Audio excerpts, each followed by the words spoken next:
যখন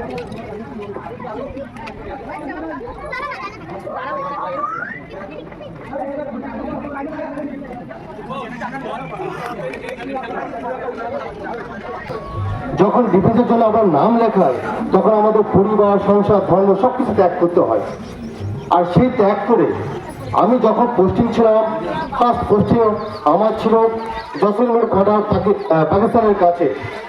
আর ওইখানে আমি যখন পোস্টিং থেকে ঘুরছি, মানে তখন ছিল জানুয়ারি মাস, 6 তারিখ ছিল। 6 তারিখে আমার বাড়ি থেকে একটা ফোন আসে, ডিফেন্সে কোথায় আসিস, তাড়াতাড়ি বাড়িতে আয়। আমি ভাবছি কোনো না কোনো একটা সাধারণ ঘটনা হবে। ঠিক আমার রাত 12টার সময় ফোন আসছে যে তুই তাড়াতাড়ি বাড়িতে আয়। আমি ওই কুয়াশার সময় রাজস্থানে না পুরো বালিয়ার বাড়ি, না ওখানে কোনো গাড়ি ঘোড়া চলে, না কোনো কিছু চলে। সেইখান থেকে আমি কোম্পানি কমান্ডারকে রাত 1টার সময় ফোন করি, স্যার আমাকে এখনো বাড়ি যেতে হবে। কোম্পানি কমান্ডার বলে ঠিক আছে তুমি বেরিয়ে যাও, কিন্তু রাত্রেবেলা কোনো যাওয়ার সাধন নেই এখানে। আমার এখানে সকালে বাস ধরতে হয় 6টার সময়। 6টার সময় বাস ধরে কোনো রকম কিছু দেখতেই পাচ্ছি না। দিল্লিতে পৌঁছাই 7 তারিখে আমি দিল্লিতে পৌঁছাচ্ছি যখন রাত সন্ধ্যা 7টা বাজে। আর ট্রেন সেদিন লেট ছিল। আমি শুনলাম আমার বাড়ির প্রতিবেশী আগে কী হয়েছে। আগে ছোট ফোন হতো যেটা রোমিং সিস্টেম ছিল, ফোনে যদি একবার রিচার্জ করা হতো অন্য স্টেটে গেলে সে রোমিং পুরো পয়সা কেটে নিত। তখন আমাদের পেমেন্টও খুব কম ছিল, 4,000 টাকা পেমেন্ট পেতাম। আর ওইখান থেকে আমি পয়সা পড়েছি 500 টাকা, কারণ আমি জানি রোমিংয়ে কাটতে কাটতে হয়তো বাড়িতে পৌঁছতে পারবো না। আমি পরে জানতে পারলাম কী হয়েছে, আমার বাবা 6 তারিখে সন্ধ্যা 7টার সময় এক্সপায়ার করে যান। আর আমি 7 তারিখে পুরোপুরি ওটা ডিটেলস জানতে পারি। তখন আমি পাড়া প্রতিবেশীকে বলি, দেখো আমার আস্তে আস্তে 8 থেকে 9 তারিখ লেগে যাবে, আমি বাড়ি পৌঁছতে পারবো না, তোমরা আমার বাবাকে দাহ করে দাও। তখন পাড়া প্রতিবেশী আমার ছোটো বোনকে নিয়ে আমার বাবাকে দাহ করে দেয়।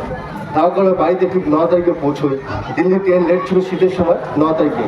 তার বলার কারণ এটা হচ্ছে, আপনাদের সঙ্গে শেয়ার করছি আমি, আমাদের ফৌজি লাইফ এমনই লাইফ, আমরা যদি বিয়ে করি, পরিবার থাকে, বাচ্চা থাকে, সব কিছু ত্যাগ করতে হয়। আমাদের ছুটি কখন হবে তা আমি জানি না।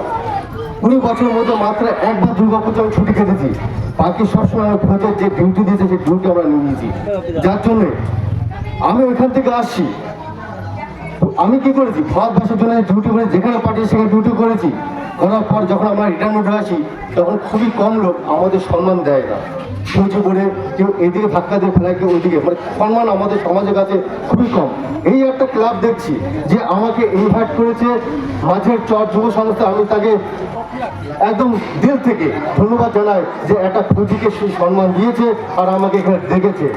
আমি এই ক্লাবকে সর্বদাই মনে রাখবো যে আমাকে এখানে ডেকে তারা সত্যি একটা ফৌজির যে সম্মান, সে সম্মান দিয়েছে। যার জন্য আমাদের লাইফটা আমাদের কষ্ট মনে থাকে। যারা ভারতবাসীকে প্রেম করতে জানে, যারা ভারতবাসীকে ভালোবাসে তারাই ফৌজকে রেসপেক্ট করবে। কেন রেসপেক্ট করবে? ফৌজের লাইফ ওরা জানে কী অবস্থায় ডিউটি করে, ওরা ভারতবর্ষের পুরো ভৌগোলিক সম্পর্ক ওরা পড়েছে। তাই আমি ইনকাম যখন এখান থেকে রিটার্ন নিই, আমি ইনকাম ট্যাক্সের চাকরি পেয়েছি। আমি যদি আপনার ওই ট্যাক্সের চাকরি করতাম, আমার 1 থেকে 1.5 লাখ টাকা পেমেন্ট ছিল, কিন্তু ওই চাকরি আমি ত্যাগ করেছি। ওই চাকরি ত্যাগ করার পর আমি একটা একাডেমি খুলেছি, যার নাম চাঁদপাড়া ডিফেন্স একাডেমি। যত বেকার ছেলে আছে তাদের আমি চেয়েছি ভারতবর্ষকে পরিবর্তন করার জন্য, যাতে তারা এই চাকরির জন্য আসে, ভারতকে পুরো নাম রোশন করে আগে নিয়ে যেতে পারে। এখন আমার একাডেমিতে এবারেও 6 জন চাকরি পেয়েছে, তার আগেবারও পেয়েছে। তাহলে প্রতি বছর আমার একাডেমি থেকে কিছু না কিছু চাকরি পাচ্ছে আর দেশের ভারতবর্ষের সেবাতে যাচ্ছে। সত্যি ধন্যবাদ জানাই আমি এই যুব সংস্থা ক্লাবকে, আন্তরিক ধন্যবাদ। আপনারা আমাকে দেখেছেন, সারা জীবন মনে থাকবে। জয় হিন্দ, ভারত মাতা কি জয়। মানে ওনাকে দেওয়ার মতন আমার কিছু নেই। আমরা ভালোবাসা ছাড়া তো আর কিছু দিতে পারি না, কিন্তু আমার এই গলার উত্তরে আপনাদের অনুমতি নিয়ে ক্লাবে ওনাকে আমি পড়িয়ে দিতে চাই।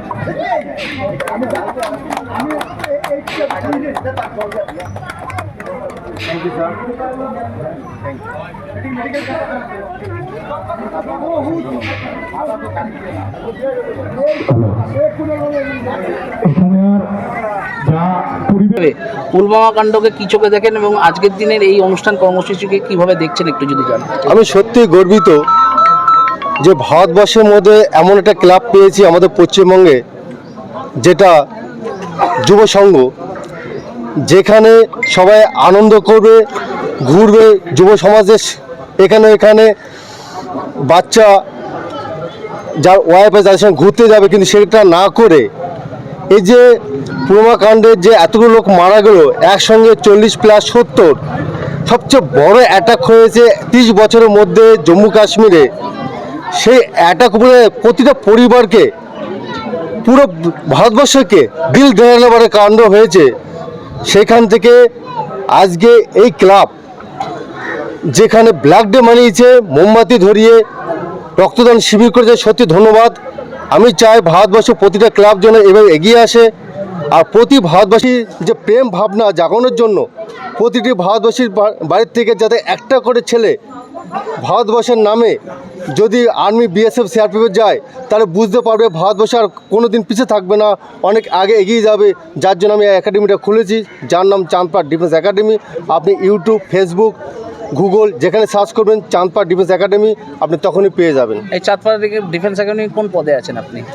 আমি এখন চাঁদপাড় ডিফেন্স সেক্রেটারি পদে আছি। আমার এখন স্টুডেন্ট প্রতি বছর চাকরি পাচ্ছে অনেক স্টুডেন্ট। আমাদের বয়েজ হোস্টেল, গার্লস হোস্টেল সবই ব্যবস্থা আছে। 3টে বয়েজ হোস্টেল, 3টে গার্লস হোস্টেল। এখন বর্তমানে আমাদের